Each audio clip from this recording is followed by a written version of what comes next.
The Great Amazon Rainforest is the largest rainforest in the world, with no lack of places for mysterious creatures to lie in wait.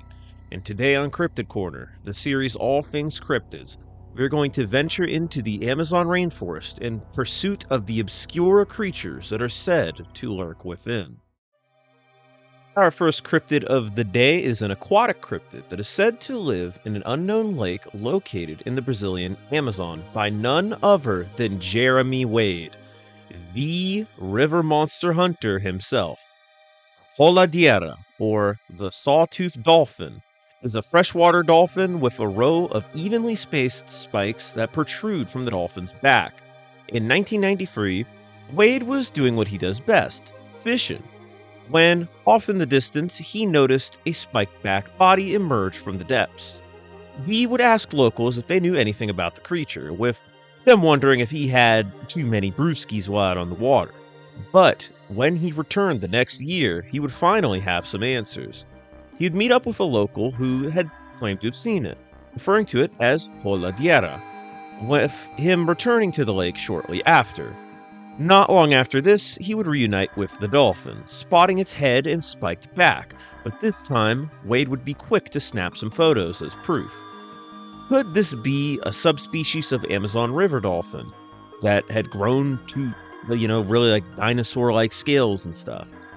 As fun as that idea is, the grim truth is that this dolphin is thought to have had a much rougher time than that.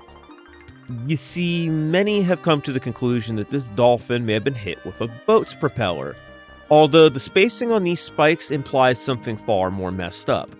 Wade himself believes that this river dolphin had been intentionally attacked by a fisherman who cruelly carved these spikes into its back. Although it is good to see that this dolphin survived the attack and managed to live on for a few years after in this lake. But if a person did do this maliciously, you can only hope that they faced justice in some karmatic way. But if this dolphin is a spikeback regional variant, then that'd be a much brighter ending. Now, if a spike-backed river monster isn't enough for you, let me introduce you to this tree, but don't be fooled, as this tree is way more than a perch for birds. In fact, the Brazilian devil tree, also known as the bird-eating tree, may be the very last thing a bird lands on.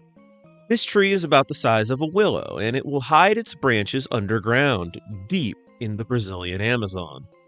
Once a creature lands within grabbing range, like a bird or a small peccary, perhaps enticed by the plant's fruit, the devil tree's branches will creep out until the victim is caught, wrapping around the prey like a python and draining it of its blood with sharp suckers. English Captain Thomas W.H. Sarle would catch wind of this carnivorous plant in 1932 and would set off from the Amazon that very year to try to uproot it. Although not much is known from this journey, implying that he failed to best the tree. Many carnivorous plants do exist and prey on small animals like insects and such. In fact, strangler figs are even capable of choking out entire trees. But so far, nothing matching the Brazilian devil tree has been officially described. It is, as unlikely as it sounds though, I do feel like a tree like this is possible, but probably at a smaller size than like the whole-ass willow tree. Despite this, though, there have been reports of carnivorous trees capable of devouring even men. But I guess we're just going to have to save that for another time. Living in the Ecuadorian Amazon, mainly in the cloud forests of Sangay National Park, there is said to be a quite fascinating creature. A creature of many names. The Tshenkutshen, also known as the rainbow tiger and the howler monkey jaguar, is an arboreal cat-like cryptid that is said to resemble a small black or white jaguar, albeit with a few major differences. On Tshenkutshen's chest are red, yellow, and white stripes, from which it gets the rainbow part of its name. But on top of this, it is said to have a pouch like a marsupial, along with monkey-like paws that end in claws, which it uses to help climb and live in the trees, along with a note of it possessing particularly large canines. The Shuar people have made note of its arboreal nature, leaping from tree to tree, but they are also quick to tell you that it is among the most dangerous animals in the jungle, swiftly attacking from above and using its powerful arms to hold prey in place.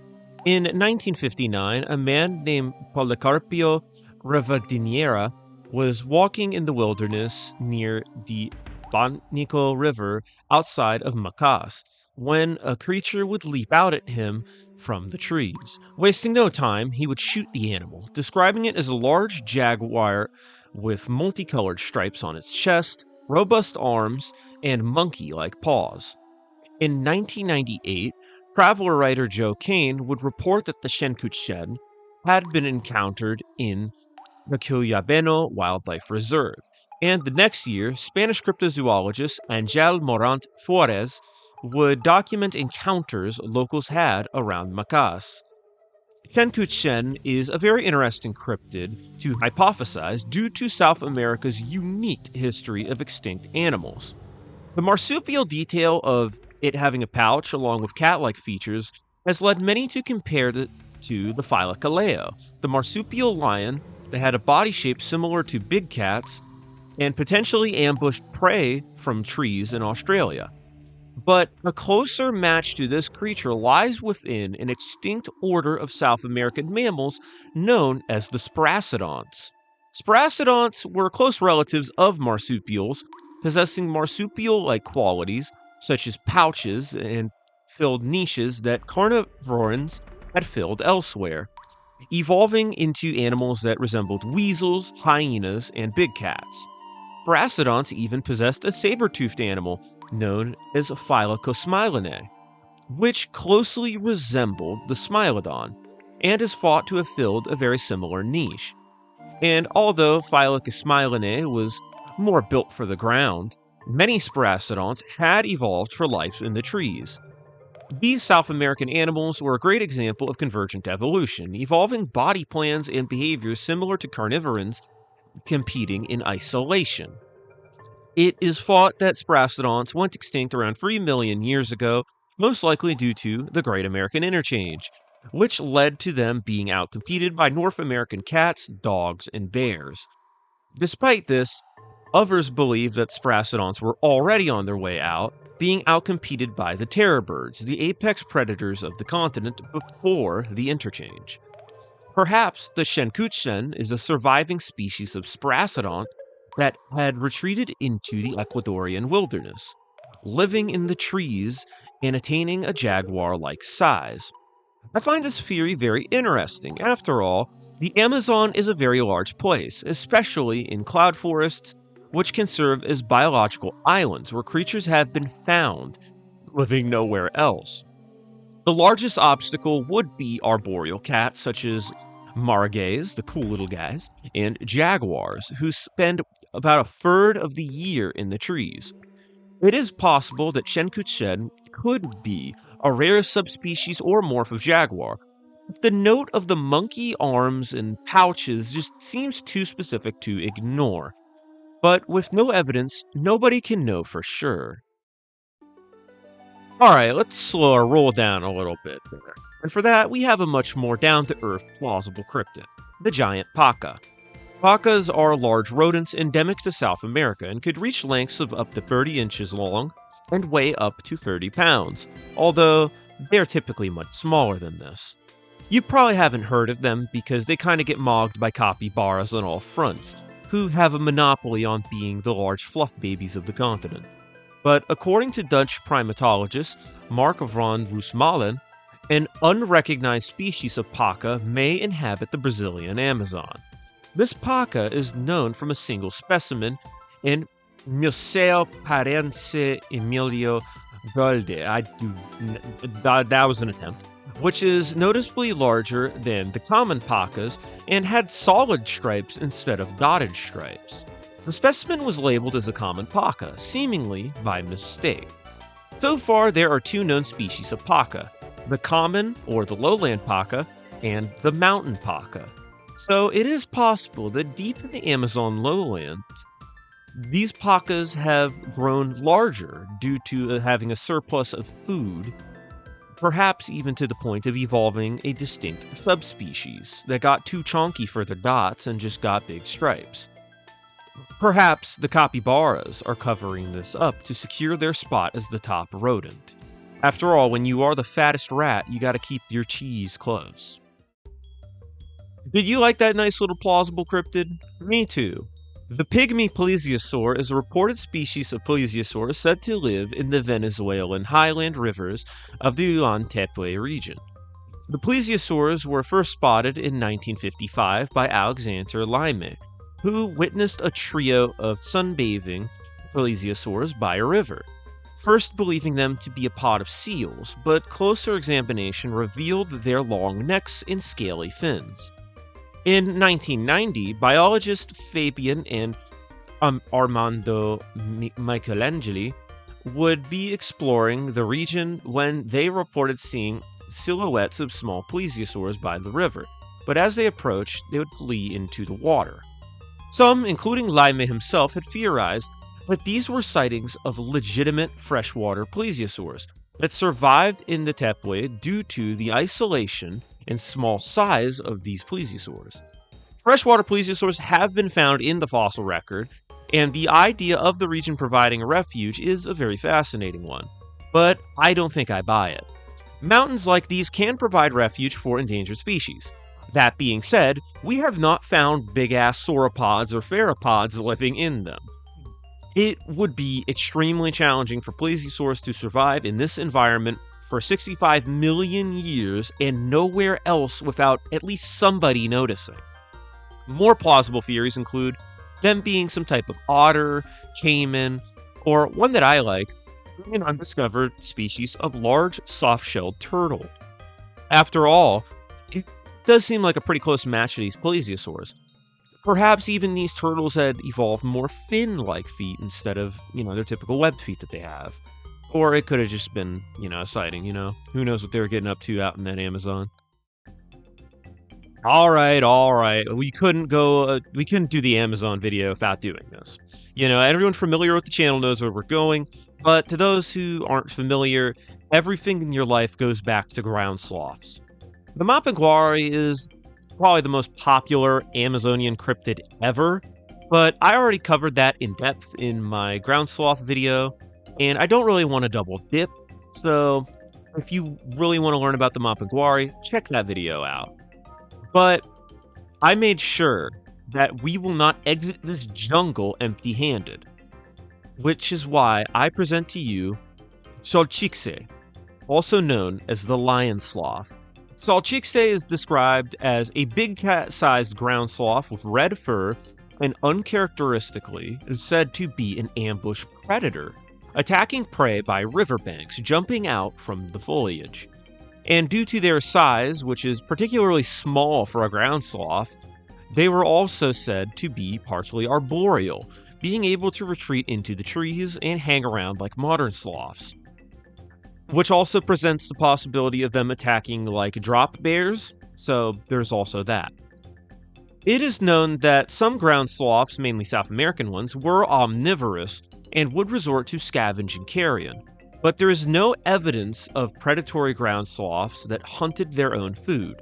Additionally, these sloths would have had to compete with predators like jaguars and Arctotherium bears of South America, which were among some of the largest and most powerful opportunistic omnivores to ever live.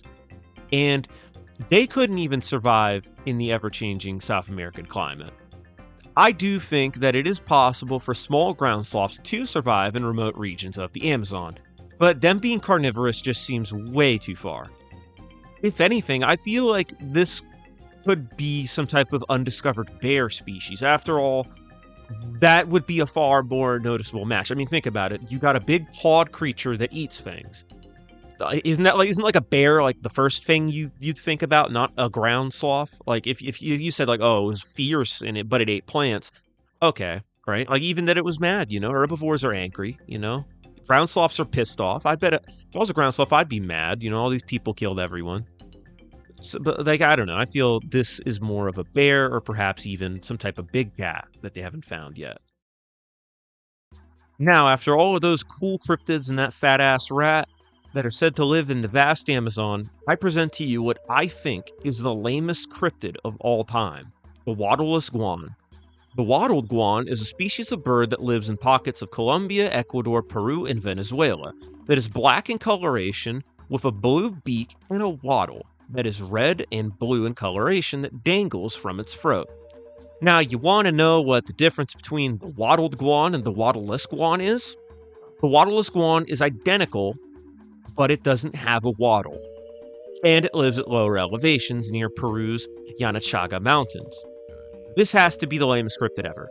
I know that plausible cryptids aren't, like a contest for who's the coolest, like, Mothman or any of that. It's not really trying to be a local icon.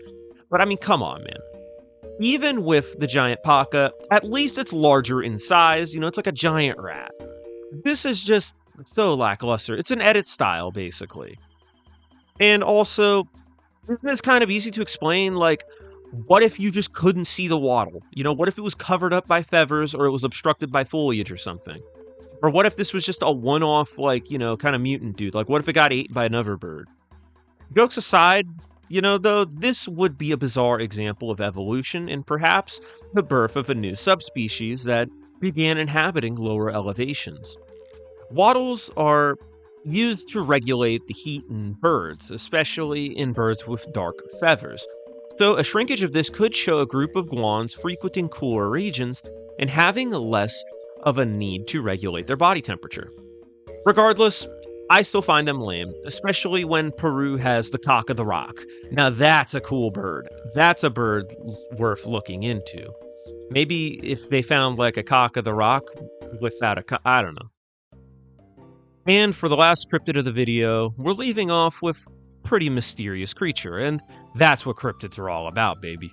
For this, we return to Macas, Ecuador, where the taxidermized mount of a small mammal was discovered by Angel Morant Flores, the same man who would investigate the Tshenkutshen in 1999.